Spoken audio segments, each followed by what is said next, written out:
Napalong bomb celebration si Kevin Kembao sa Korea. Tindi nang naging pressure ni kabayan sa laban. Nababaliw ang mga Koreanang fans sa ating mga kababayan. Hype na hype naman mga idol sa dulo ng laban. Etong si Justin Gutang, BBLD Goyang Sonos Liganer versus Samsung Thunders. Battle ng round 7 at 8. Makakabawi kaya mga idol sina Kevin Kembao matapos matalo sa field goals game nila kontra sa SK Knights. Well, eto nga mga idol, parehong starting sina KQ at Justin Gutang. Gandang simula para sa home team.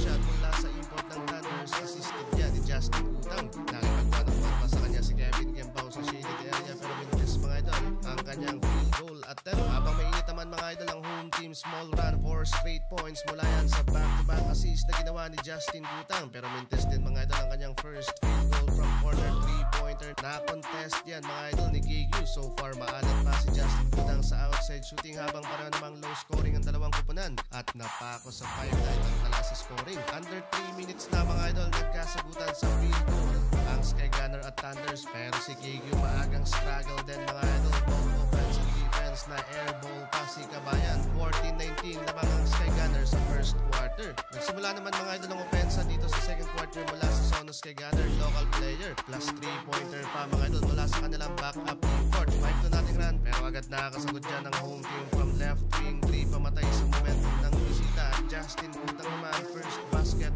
of the game, offensive rebound and put back to basket. Gandang bounce basket assist naman sana to ni King sa kanilang import. 200 dunk, another highlights na sana yun mga idol. Pero eto nakabawi din si Kevin Kembao. First field goal sa laban from wide open 3 at Mr. Long Bomb celebration pa. 11 points lead para sa Sonos Liganer, 31-42 sa pagtatapos ng first half. Third quarter napaka-agresibo ng Goyang Sonos Liganer sa pagsisimula. Back-to-back 3-pointer mga idol from right wing arc 8 nating run mula ka na Kevin Kembao at 2-4 beyond the arc si kabayan. Eto ba mga idol, another play kay KQ, floater jump shot sa harap ni Justin Gutang pero may bawi sa kabila. Quick attack naman ang kanilang Asian import with a quick finish pero mas mainit mga idol si KQ sa kabila ng malamig na temperatura sa Korea. Dominated nila mga idol at nagbabawi dito sa third quarter hanggang sa umabot na nga mga idol sa 26 points, pinakamalaking kalamangan so